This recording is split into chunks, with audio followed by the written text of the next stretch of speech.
Today we are going to study a small topic that is line spectrum of hydrogen and continued with Bohr's model, Bohr's atomic model. So this topic belongs to the chapter structure of atom. Let's have a brief introduction, then we will come to today's topic. Okay.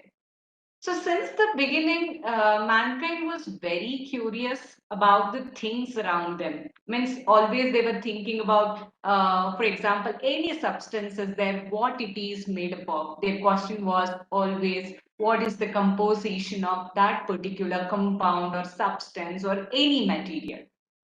So as you know the definition of matter already, so if we keep breaking matter into smaller and smaller pieces, will we ever reach a particle that cannot be broken? That is, which is indivisible. So for a long time, early Indians and Greek philosophers believed that such particle exists. Okay. So John Dalton, he was an English teacher.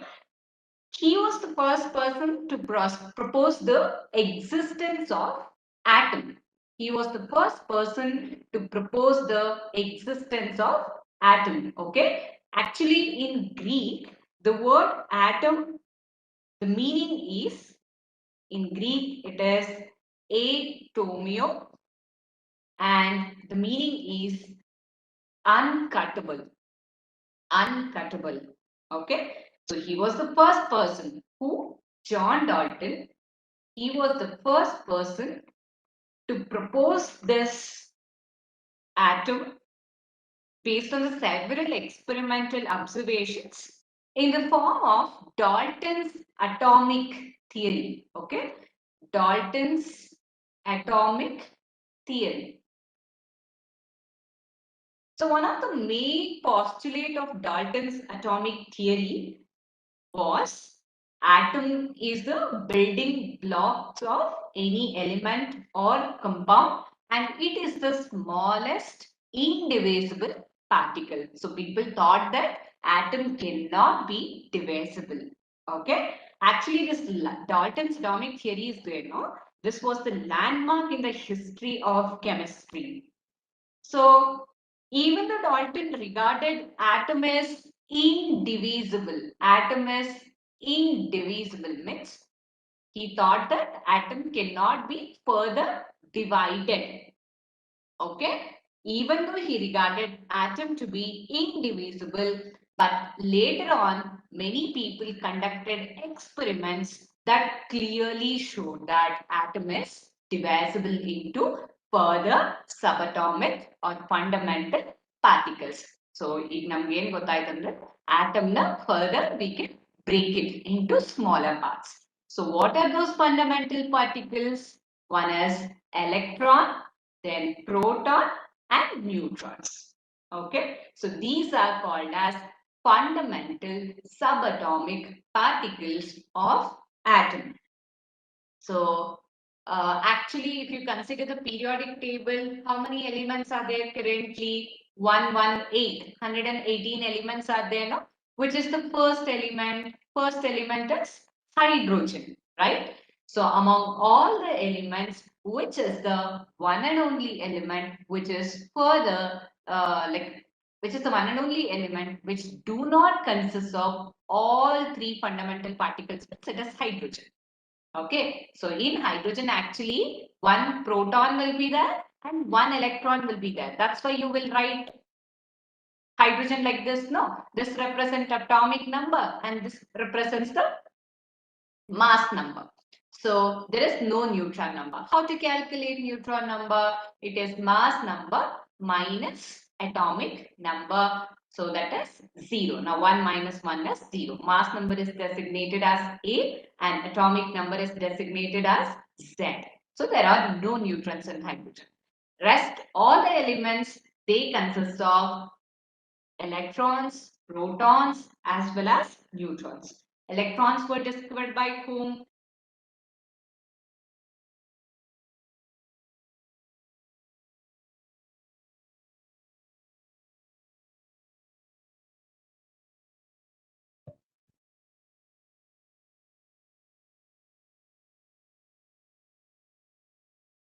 Bohr's model, these neutrons were discovered. So at a very later stage, these neutrons were discovered.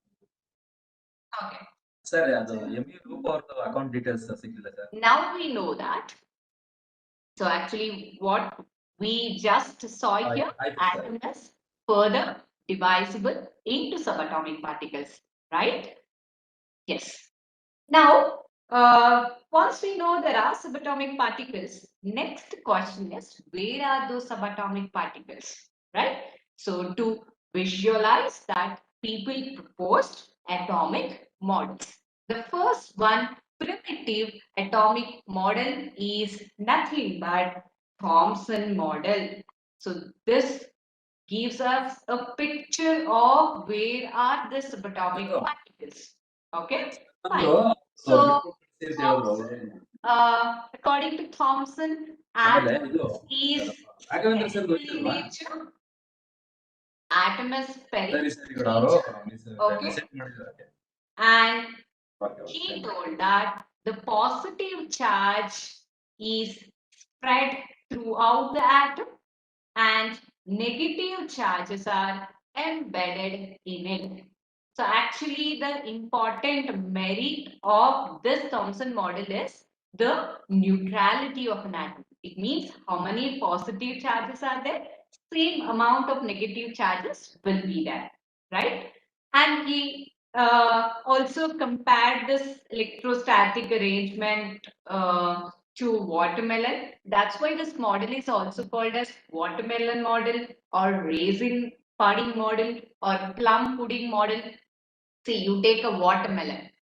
Everybody has seen watermelon, right? You cut it into two parts and visualize one of the part. Whatever that red edible part, ನೀವು red colour ಇರೋಂಥ part ನ ನೋಡಿದ್ರೆ ಅದನ್ನ positive ಚಾರ್ಜ್ಗೆ compare ಮಾಡ್ತಾರೆ. And how in watermelon that black seeds are embedded, no?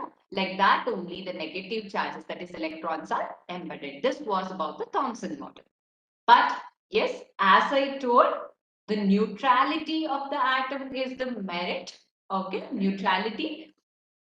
And yes, this doesn't have any experimental evidence. That's why this was disapproved, and it doesn't explain any stability of the atom, right?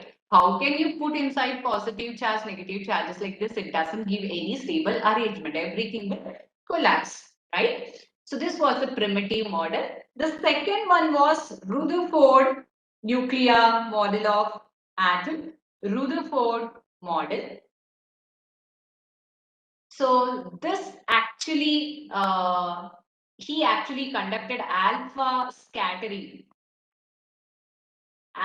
ray scattering experiment.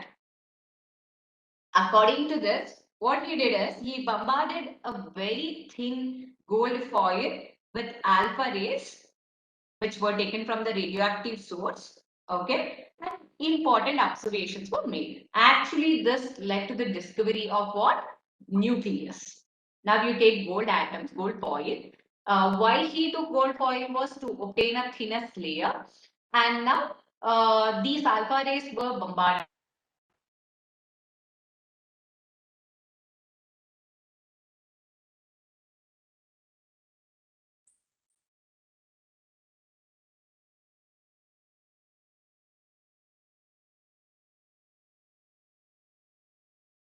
The dense nucleus is situated at the center, and the extra nuclear part is empty. And this positive part is repelled when alpha rays are coming, because alpha rays are nothing but doubly charged helium nuclei. Okay, and he also compared this to a solar system where how around the sun planets are revolving. Similar way around the nucleus electrons will be revolving. Those are also called as planetary electrons. But again, it failed to explain the stability of the atom because, see, according to Maxwell's electromagnetic theory, when charged particle like electron is revolving around nucleus like this, it loses energy continuously and collapses back to the nucleus. But that's not happening. Electron has some well-defined region where it is present. All those was not told by Rutherford model. That's why it also collapsed, means discarded. So the next atomic model, which which is today's topic, Bohr's model. Actually, for the formation of Bohr's model, two developments played an important role. One is dual nature of matter or electromagnetic radiation, and secondly, experimental results of atomic spectra. Okay. So if you consider the properties like reflection,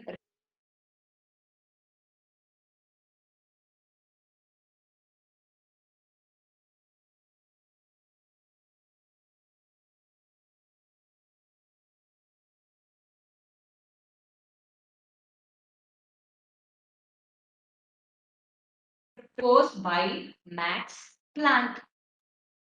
So he explained the particle nature of matter and he related energy and frequency like this. Energy is directly proportional to frequency. To remove this proportionality symbol, we will introduce a constant which is called as Planck's constant, and frequency can be written as C by lambda. So E is equal to hc by lambda. Energy and wavelength are inversely related.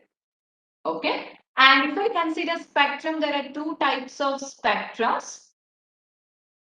One is absorption spectra, absorption spectra, and another one is emission spectra. So let us understand what is emission spectrum. See, basically, light has very interesting property. Means if it travels from one medium to another medium, it bends. So that bending actually depends on wavelength or frequency. Okay. So the light ray with greater frequency bends more. So when you pass white light through the prism, it splits into various rays of different frequencies. So that series of colored band is nothing but the spectrum. Okay, so today we will just take the emission spectrum, that's also called as line spectrum. So now what you're doing, you're taking a gas sample. Okay, this is hot gas sample, and through light you are passing through this, and whatever the light is there, we are passing through the prism, and here the splitting of rays takes place. Okay, so now you see like this.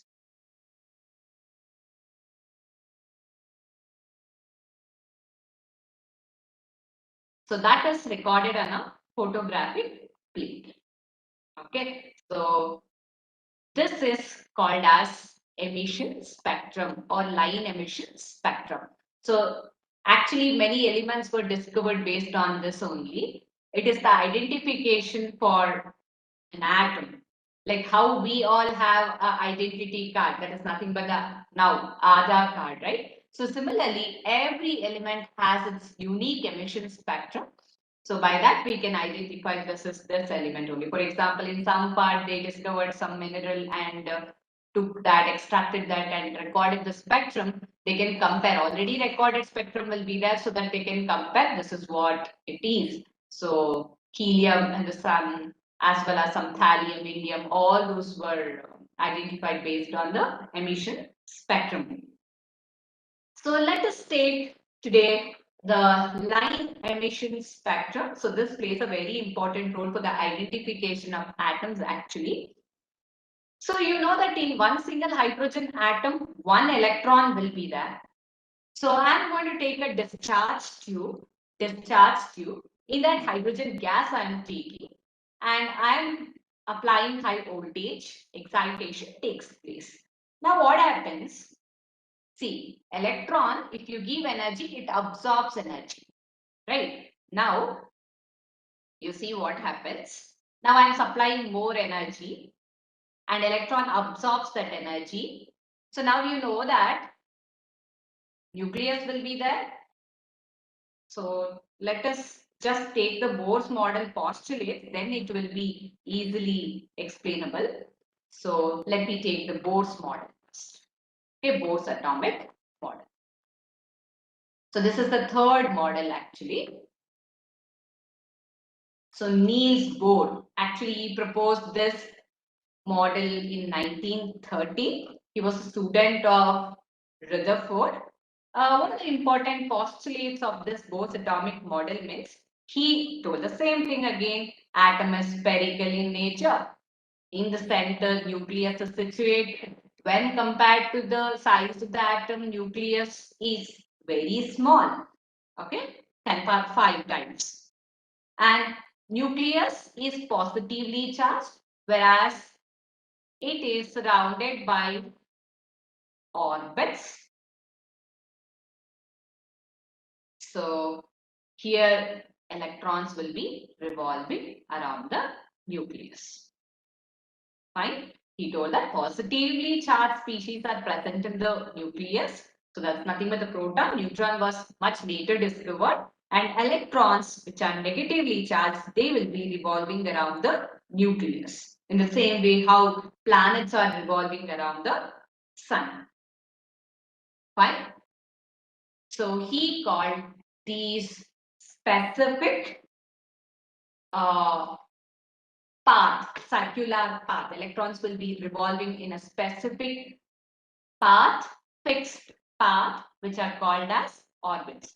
Specific circular paths, which are called as orbit, which is also called as stationary orbit. Electrons will be revolving in that.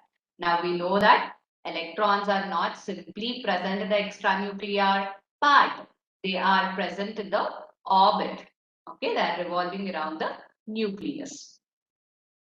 And yes, he also told that out of infinite number of possible circular orbits, electrons can be present in only those orbits whose angular momentum is integral multiple of h by 2 pi. We have the mathematical expression for that. We will write that later. So firstly, clearly understand what are the main postulates of Bohr's atomic model. So he told that electrons are revolving in fixed circular paths, which are called as orbits, stationary orbits. And secondly, see, for example, you have nucleus here, you have shells like this. I'm just writing one view, that's all. Now electron is in this place. See, every shell will have its own energy, okay? So if electron from here, it has to go to here means you have to supply the energy difference between this and this. So when you supply energy, electron absorbs energy and goes to the next higher energy level, or it is dependent on the amount of energy you have supplied. This is nothing but excitation. Okay. And again, that electron can't stay for a long time there only. It has to come back. So that process is called as de-excitation. So when you are not supplying any energy, electron will be in its own orbit. When you supply energy, what will happen? It will absorb energy and go to higher energy level. And again, it can't stay there. It will come down. Okay, this is excitation, de-excitation. So I can write delta E, the energy difference between those two is nothing but E2 minus E1. That is nothing but hc by lambda energy. Okay. And as I told, out of infinite number of shells or circular orbits, electron can revolve only in those levels whose angular momentum is represented by mvr, is integral multiple of h by 2 pi. M represent mass of the electron, v represent velocity, r represents radius, n represents the orbit number, h is Planck's constant, and pi is also constant. So angular momentum can only have the values like this, h by 2 pi. If I substitute n is equal to 1. So if I substitute n is equal to 2, what will happen? 2 by 2, 2 cancel. So h by pi and substitute 3. So that is nothing but 3h by 2 pi, like this. Only these values can be there. So that's how angular momentum is quantized. What is the meaning of quantization? Means it can only have this discrete values, not in between values. Only either it can have this value or this value. It cannot have in between values. Okay, so these are the important postulates of Bohr's model. Now the merits and demerits I will tell you. Before that, quickly I will tell you how to denote that line spectrum and what are the features of that. Now, as I told you, if you supply energy, electron will absorb that energy and go to higher energy level. Actually, this is what you will see in salt analysis. Now, if you hold that sodium salt to the flame, you will absorb gold and yellow color, right? Why? What happens? See, sodium electronic configuration is neon 3s1, right? This is the valence electron. That will absorb the energy and go to higher energy level. So after some time it has to come down, right? While coming back, it will liberate the energy, whatever is it has absorbed. That will fall in the visible region and you will be seeing that through eyes as color. Now what happens when you supply energy to electrons, it will absorb and go to higher energy level. So while coming back, there are so many ways. It can directly come back to the ground state or it can take some stops and come, right? See, whatever here I showed now, this now if I'm considering electron from this level, this is called as ground state or normal energy level. This is called as excited state. Fine. So now you see, I'll just draw it and show it to you. So this is the first energy level. I will write it as n is equal to 1 and second energy level or orbits you can consider n is equal to 2. Third energy level n is equal to 3. Fourth energy level. One second. Once again, I'll show n is equal to 1. This is the first level. N is equal to 2. Second level. N is equal to 3. Means energy levels these are. Orbits. 5. You're observing something, right? As I'm moving away and away from the nucleus, what I'm doing, I'm decreasing the space. Why? Exactly, I'll tell you. Okay. So n is equal to 6, n is equal to 7. So at last, so much distance you can cover, n is equal to infinity. This is the infinite level, n is equal to infinity. Now, if the electron is coming back from 2 to 1 directly, or 3 to 1, or 4 to 1, or 5 to 1, or 6 to 1, 7 to 1, from any higher energy level, electron is coming to first level, then that is called as Lyman series in honor of those people, scientists. So if electron is coming from any higher energy level to second level, then it is called as Balmer series. It's called as Balmer series. If electron is coming from any higher energy level to third energy level, then it is called as Paschen series. If electron is coming from any higher energy level to fourth level, then it is called as bracket series. If it is coming from any higher energy level to fifth level, then it is called as, I'm sorry, this is fifth level. It is called as fund series. And all these will be belonging to which region in the electromagnetic spectrum? Lyman will be belonging to UV. Balmer will be belonging to visible region of the spectrum. Only the series in the Balmer lines you can see because that falls in the visible region. Rest all will be falling in the IR region. Okay. So one thing. Now, actually, there is a formula according to Bohr's model. You can calculate what is the energies of these levels. So this level is minus 13.6 electron volt, and here energy of second orbit is minus 3.4 electron volt, and third level is minus 1.51 electron volt, and here the energy value is minus 0.85 electron volt, and fifth one E5 is nothing but minus 0.54 electron volt. So up to infinity, if you consider the electrons energy at last is considered as 0. So this is minus values, it is approaching 0. So as we move away and away from the nucleus, what is happening to the value of E? E, it is increasing, right? Earlier it was negative value, now it is becoming 0 means the value is increasing. Why is this? I will show you this. See, and what happens to the gap? What happens to the gap between the energy level as we move away and away from the nucleus? Two things you have to approach, answer. And what is the significance of this negative charge in this energy level diagram? All these three questions we should answer.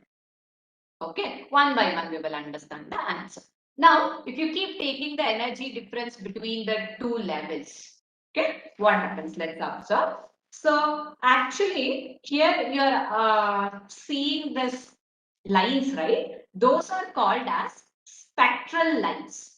Okay, for the first time, when hydrogen gas was excited, Balmer visualized four lines, okay? One line was red, another one was green, another one was blue, and another one was violet. He called them as H alpha, H beta, H gamma, H delta, and also gave a formula, 1 by lambda, that is nothing but wave number. To calculate the wavelength or wave number, he gave a formula where RH is Rydberg constant and 1 by n1 square minus 1 by n2 square. So n1 and n2 are energy levels where always n2 is greater than n1. RH is Rydberg constant, that is nothing but 109,678 per centimeter, or approximately you can consider 1 into 10 power 7 per meter. See, these are called as spectral lines. Okay, when electron absorbs energy and go to higher energy level, again it is coming back. Those lines will be visualized as spectral lines. So you can calculate the wavelength or frequency of the line by using this formula. Okay, and also, if you substitute N1, N2 values for different energy levels, you will get the wavelength of Lyman series, P1 series, bracket series, Balmer series, Bastian series, etc. So always remember for Lyman series, N1 will be 1. Whereas N2 will be, it can be 2, 3, 4, 5, 6. From any higher energy level, electron can come back. Okay, so for Balmer series, N1 will be always 2, whereas N2 will be 3, 4, 5, 6. For Paston series, N1 will be 3, whereas N2 will be 4, 5, 6, like that. Okay, and there is one formula to calculate the number of maximum lines when electron jumps from nth level to ground state. N into n minus 1 by 2. See, for example, electron is jumping from fourth level. Okay. So how many lines will be produced? 4 into 4 minus 1 divided by 2. So 12 by 2 is 6 lines will be produced. By using this formula, you can calculate that. And one more thing, see, for example, this line, if you consider, this is the first line, this is the last line for this series, right? So if N1 is 1, then you will call it as Lyman series. If N2 is infinity, then such series we will call it as series limit. Series limit. Okay. So understand the first line in any series is the line with the lowest frequency or lowest energy, because if you consider E is equal to hc by lambda, energy gap here is lesser, so it will be corresponding to longest wavelength, and the last line corresponds to higher energy or higher frequency and shorter wavelength. So you can solve numericals based on that concept actually. And now I told you that why, as we move away and away from the nucleus, why the gap is decreasing. So firstly, I'll tell off here, according to Bohr's model, according to the merits of Bohr's model, we have three important formulas. Three important formulas. He could calculate the radius of the orbits by utilizing this formula. R is equal to A naught into n square by z, where R is radius. A naught is nothing but Bohr's radius, we will call it as. The value is 52.9 picometer or 0.529 angstrom. Okay, and he could calculate the velocity of the electron. V is nothing but V naught into Z by N. Here Z is atomic number, N is orbit number. So same thing everywhere. So V naught is nothing but 2.19 into 10 power 6 meter per second. Meter per second. And lastly, he also gave the formula for energy minus 2.18 into 10 power minus 18 z square by n square joules. We can convert this from joules to electron volt, that is nothing but minus 13.6 electron volt to z square by n square, right? So these are the formulas to calculate the radius, velocity and energy. So one thing I wanted to show you that why the gaps between the energy level is decreasing. See, for example, I told, see, here only I will show off in a different color so that you can understand easily. See here. Now, see, between this and this gap you take, what is the value you will get? 10.2. Okay, between 3 and 2, you will get 1.89. Between 4 and 3, you will get 0.7. Between 5 and 4, you will get 0.31. So according to the formula, if you substitute the values and check the values here, the difference between two energy levels, as we move away and away from the nucleus, the value will be decreasing. That's why gaps also decreasing. One thing, why the gaps are decreasing, according to the formula you have to check. And secondly, what is the significance of negative charge? What is the significance of negative charge in the energy expression? See, if you consider any atom, here nucleus is there, electrons will be revolving in specified orbits, right? There will be electrostatic force of attraction between this nucleus and electrons, because nucleus is positively charged and electrons are negatively charged. So if you consider the electron which is present very, very far away from the nucleus, almost you will consider its energy as zero.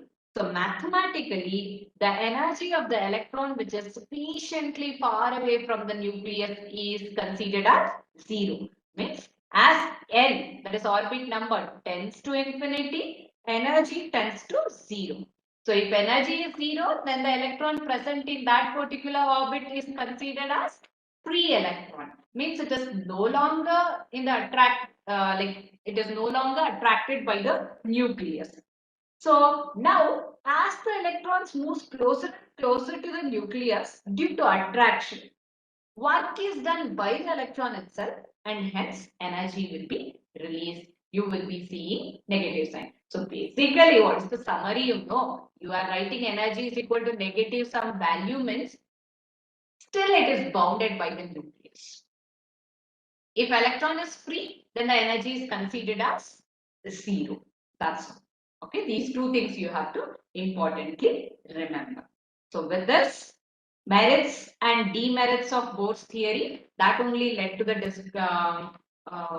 the studies of quantum mechanics.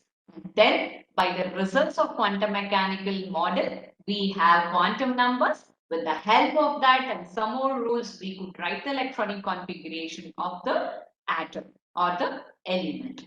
And now we know that electron is no longer in orbit, it is orbital, which is the three-dimensional space in which electrons are situated. That's the highest probability of finding an electron. Okay. So merits of Bohr's theory is same thing. He could be able to calculate radius, velocity, and energy.